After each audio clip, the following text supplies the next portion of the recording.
Alrighty, welcome to video 2, everybody.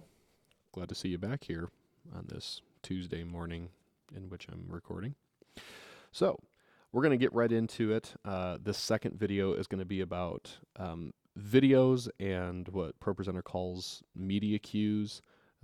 Basically anything either as like a countdown video, kind of a main focal video, like, at the movies we play a big long movie clip, stuff like that. All of that down to motion backgrounds, like this thing we have right here that we use behind all of our worship slides.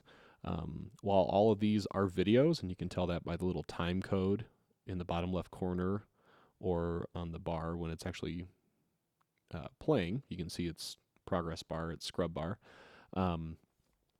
So ProPresenter treats all of those videos as well as most JPEG images, still images, as media cues. And basically, we kind of understand that to mean backgrounds, which is true as far as functionality is concerned. But it's important to know, and even ProPresenter calls them backgrounds. We talked in the last video about, clearing backgrounds away and keeping the text. So even ProPresenter is still kind of shorthanding these media cues and their functionality to mean backgrounds. So it's still important for us to know what a media cue is, what ProPresenter means by that, and what that means for us on the operation side of it. So let's start kind of simply and start with the media cue part of it. So I'll go ahead and fire this. And obviously we see this all the time when we operate, and we can see a little bit of the movement that's in here. Some of these motion videos are a little more involved, a little more busy, I should say, than others. Let me find a pretty busy one, or one where you can see a lot of movement. So yeah, we can see a lot of movement here. This is actually going to be a really good, I'm going to drag this up here. This is going to be a really good example to use.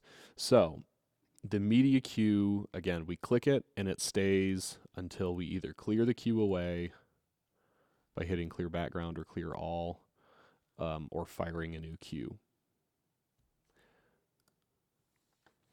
So let's right click this and see what this is doing. To deal on any significant level with this cue, we'll right click the slide that it's assigned to and then go to media properties. So this media properties brings up a window that is associated, it's all the stuff associated with this. In this first info tab, there's a loud noise coming out from the hallway, sorry about that. In this info tab, we'll see various technical information about it, and all that good stuff. We can even kind of preview it in this window right here as well. We can set in and out points. So let's say we had a movie clip that we didn't edit beforehand and we just kind of had to throw it in quick and dirty, and only needed the first minute of it. We could drag this little green and red bar to set in and out points so it'll only play within those bars. So I can try it here just to show us. Okay. So I have to scrub, sorry about that. I have to scrub this playhead to where I want it to be, and then click whether I want it as the in or the out point. So I did that over here for the in, so I'll set right here as the out. And so now when we play it,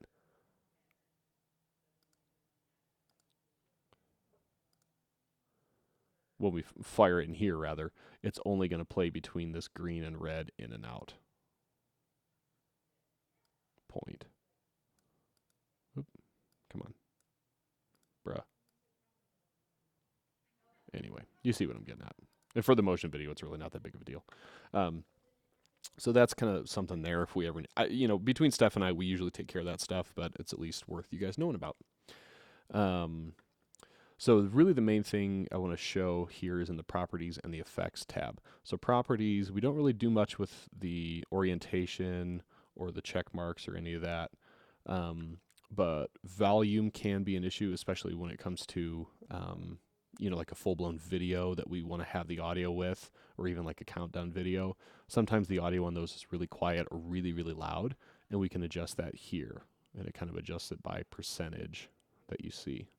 So I'm going to set this back to one. All these motion backgrounds obviously don't have audio assigned to them, but that's where that lives. Play rate is basically the speed of the clip. So sometimes I really like the look of a video. So this one is a really good example. I like the look of this, but for this song, Holy, Holy, Holy, it's kind of a more intimate, slower feeling song for most of it, for most of the song. So even though I really like this might just feel a little too busy, like all these big waves and the speed of the motion. So what I could do is slow it down just slightly to say 65%. And it just slows this motion down a little bit. Now you got to be careful because, and you guys are free to make these changes. If you see a video during, rehearsal on Sunday morning and you say, man, that video seems really just fast and busy, this is something you can do.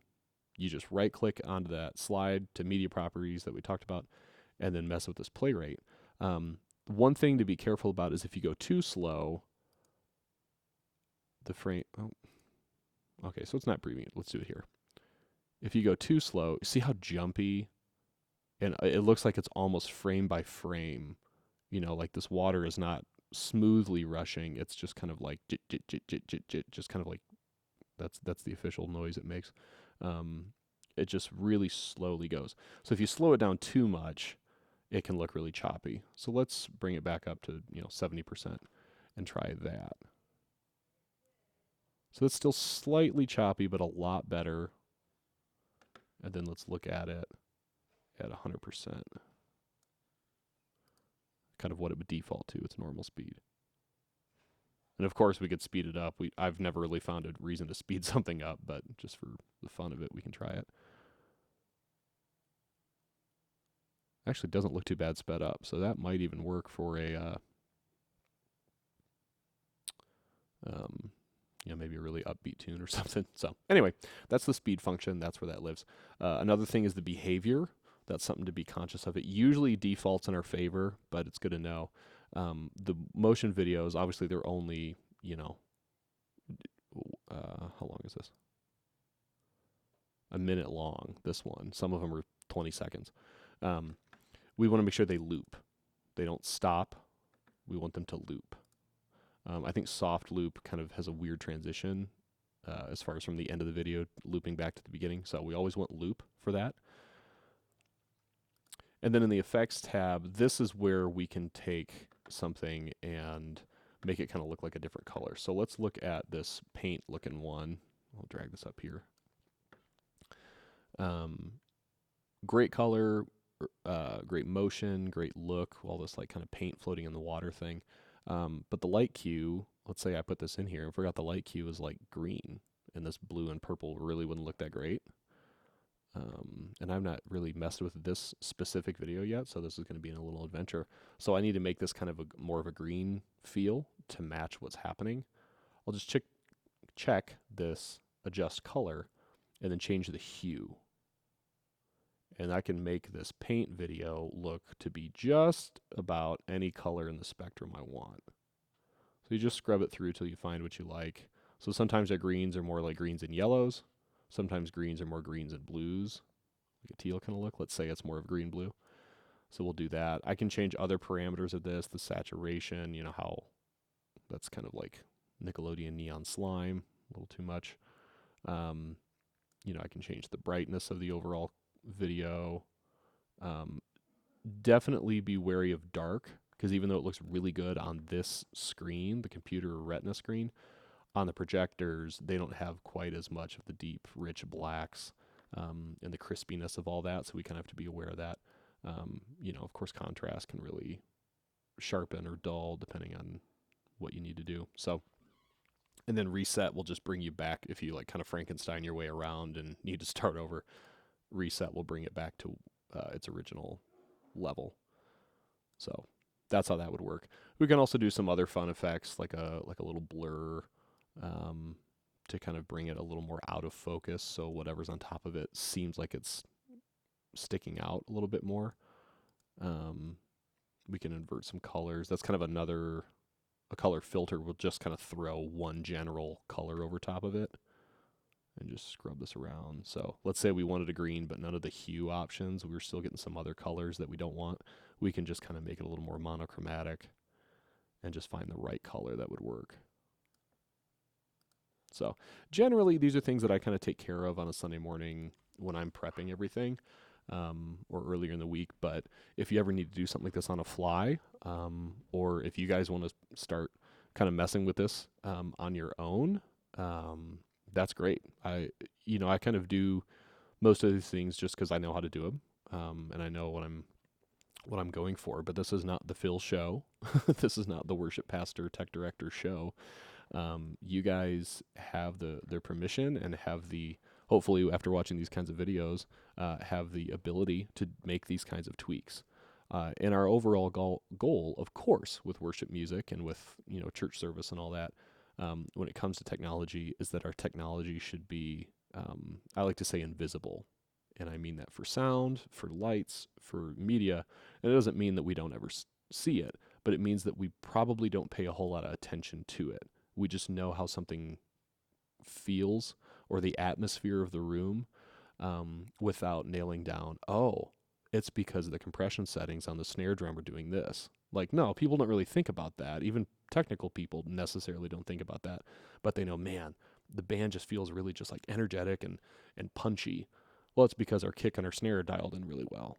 And so those are things that should be invisible. And if we really overdid it, it'd be like, why does this drum set sound terrible? To people who have no audio training, they'd be like, why does it sound so bad? That's because we're overdoing it. Same with lights or with media. The speed of these things, if we really hyped up the speed and it didn't match the song at all, they'd be like, this feels really weird on the screen. Why is this so weird? Well, it's because of those technical things that we have to keep under control.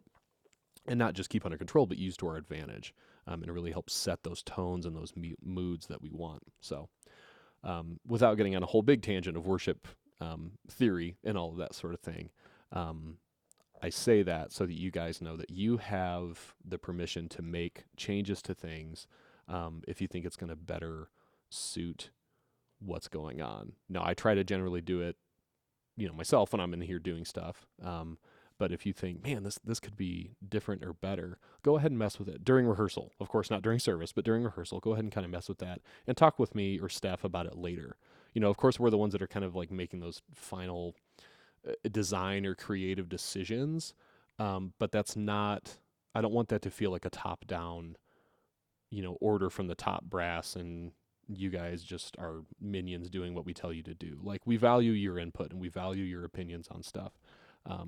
So anyway, all that to say, these are where we edit all of those properties for a background motion video for those media cues. Okay? So let's get out of that. Let's move on to like a more of a focal video, like a countdown video. That we don't really have to change as much. I gotta find where it's at. Here it is, Sunday service. So this is the countdown video for the current kind of color schemes that we're working with. So again, we have this text up here. What do? We clear the slide, not clear all, and that gets rid of it. A little bit of review from last video.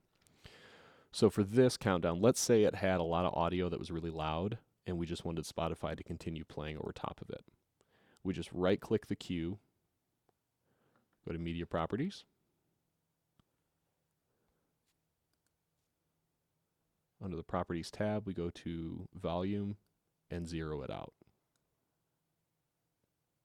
I'm going to go ahead and put it back up. There shouldn't be any audio on this, which I can tell from the audio meter right here that nothing's coming out of ProPresenter, so that's good.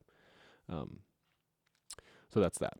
And of course, that's not a word. We want to check the playback behavior of it. So again, worship videos, we want to loop this little kind of circle icon. For countdowns, we don't want them to loop because once the countdown is done, we're done with it. So we want to set it generally to stop or to next. Stop will just stop the video and it'll just kind of freeze on its last frame. Next, we'll let the video stop playing and then move to whatever is next in the little playlist within the bin. So Really what that means is for the countdown video, we set it to make sure it goes to next, which it's already set to do. Stop will be the arrow with a line. Whoop. With a line. So that's how you know it's just going to stop at the end. So visually you can see what its behavior is going to do. So we set the countdown video to go to next, so that as soon as this is done, and I'll just scrub this ahead right here. As soon as this is done, it'll jump to the pre-roll video. So this time code goes to 0. Boom. Pre-roll video. So that's how that works. Again, Steph usually has that all set up for you, but that's so you understand what's happening. And if it didn't get set or if you need to change it, you know where to go to do that. And these little menus are just from right-clicking. I think you're seeing a green circle whenever I right-click. You should see a black circle when I left-click and a green circle when I right-click. So you just right-click a slide to edit those properties. That's how you get there. So, and there's, of course, some other things in here that we can talk about, later on an individual basis, but those are the main things I want you to know about. So that is the video part of ProPresenter, as far as what we do. Now, we're really only utilizing about maybe 50%, give or take, if that, of ProPresenter's total functionality.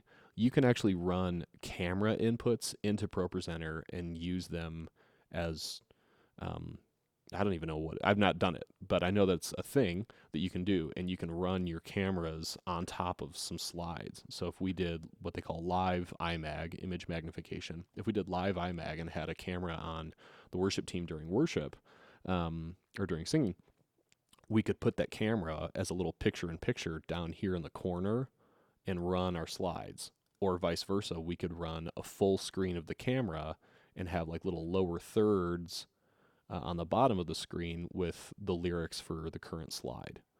So there's a lot of functionality that ProPresenter can do, and there's some people in some churches out there that are really banging this thing on all cylinders. With what we do and what our, kind of our culture is and how we do worship here, we obviously don't need to utilize all of that.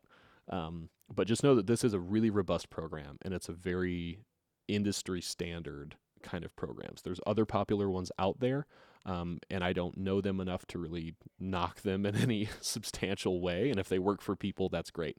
I am a ProPresenter fan through and through, and until something really proves itself more than ProPresenter has, I don't see moving away from it in any of the near future. It's such a great program. So I'll kind of get off of that soapbox right now. So hopefully that clears up the video and the media queue parts of what we're doing. So let's talk about timers and the stage display and those kind of cues that we assign to a slide. So let me start with the stage display, this orange one. This kind of orange speaker icon we've seen up here for the stage message that we talked about in the last video. And so this is kind of our visual cue that something with the stage display is happening, is assigned to happen when we click this slide. So for every worship song, and I'll kind of click through these so you can see it, I always set a stage display cue so that our stage display looks like this, kind of what I call the karaoke version. So you see the current slide in yellow, the lyrics we're supposed to sing, and then the upcoming lyrics are on the bottom in white. So that's kind of our worship stage display look. And then for the message, we have a different look. We see this icon, so we know there's something assigned. We have a different look for the stage display, and that is kind of the full screen front of house view of what everyone else is seeing on the projectors, as well as the clock in the corner and the elapsed timer. This has been elapsed really long because it's still going from the last video I made, so I'm going to go ahead and clear that out.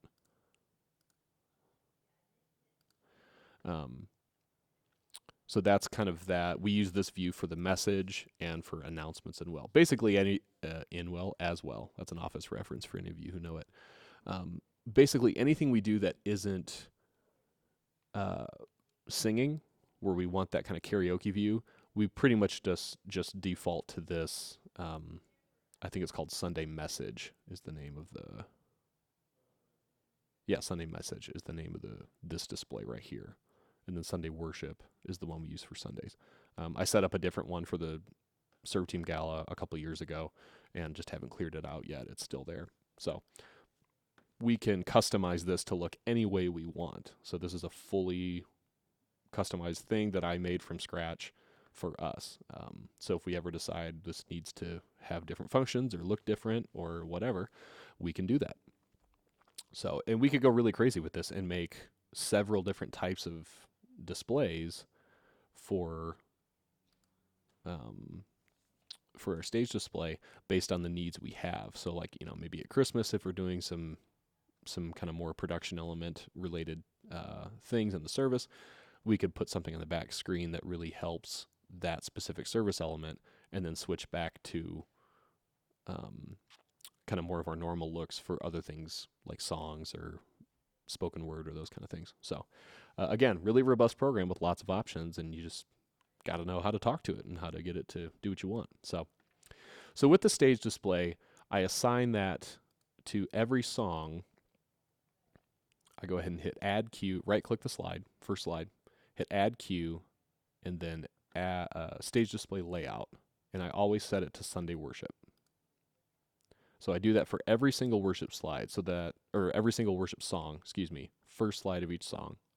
So we know that no matter what, whether we've come from another worship slide, or if we've kind of maybe been doing some editing last minute and are coming from the announcements, and then drop right into a worship song, that when we click it, our stage display is exactly what we want for worship.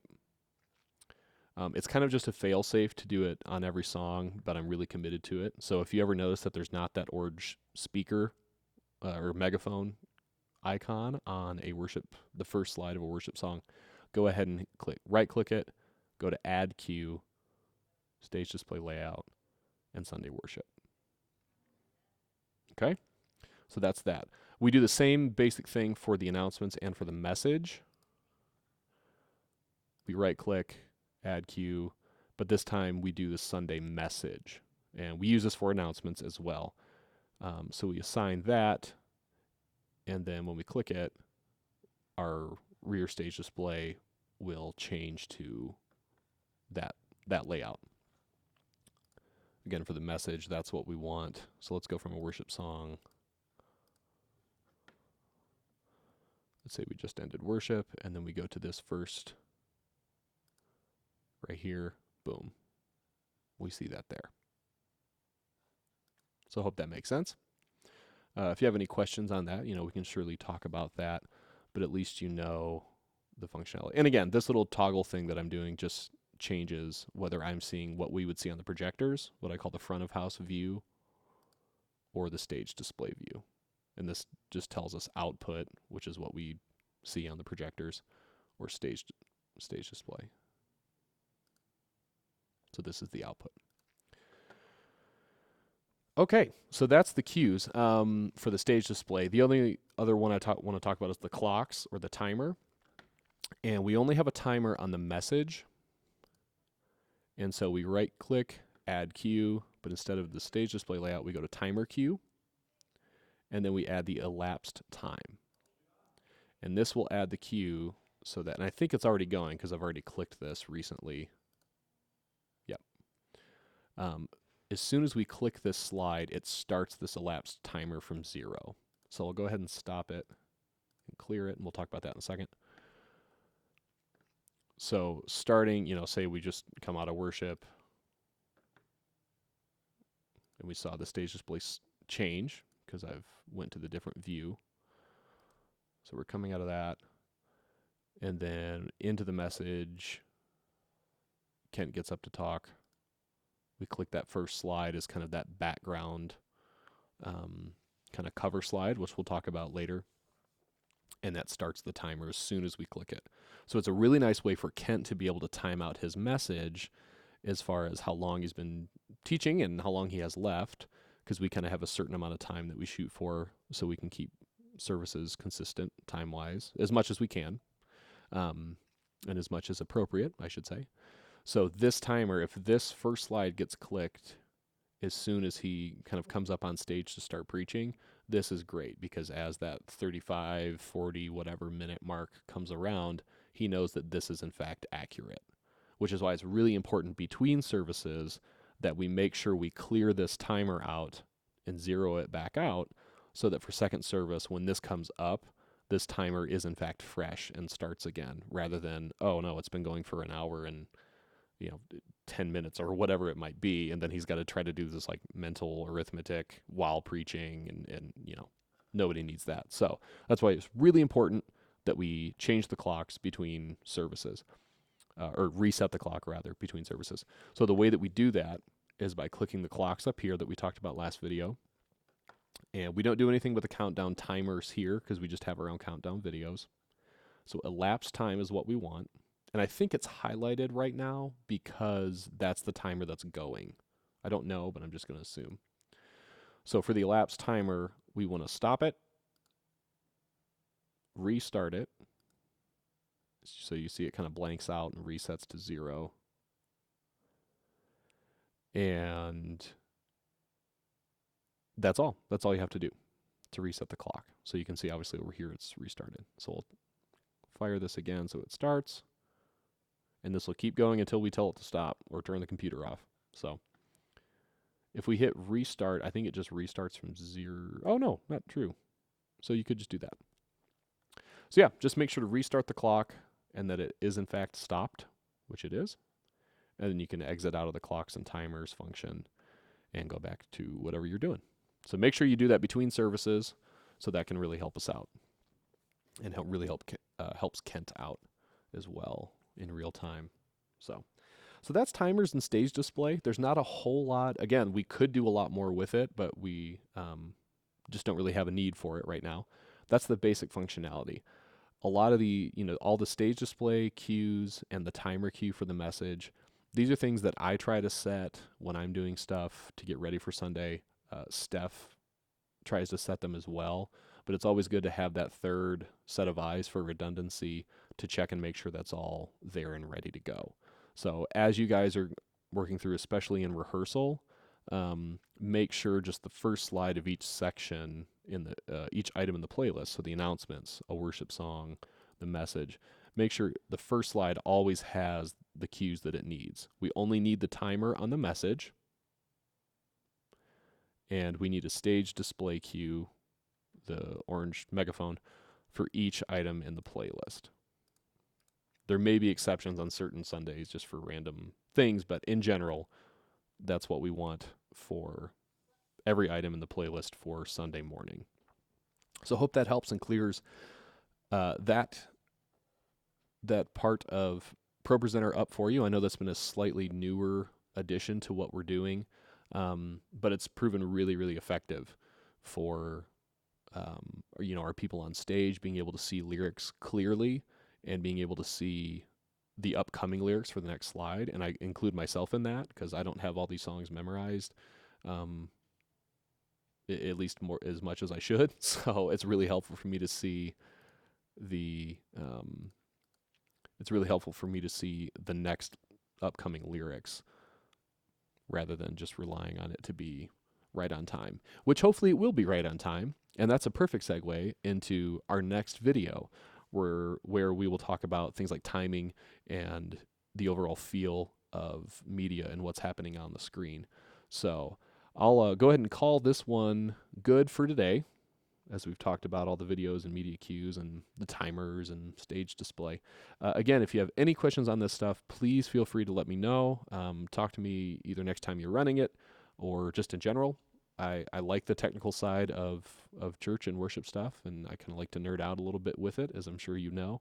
So don't hesitate to ask for help or for clarity on anything, and we'll make sure that's all good to go. So until the next video, hope you have a wonderful rest of your day, or maybe you'll just hear my voice in the next couple minutes because you're just going to watch the next video. Either way, I'm really grateful for you guys, and we'll see you next time.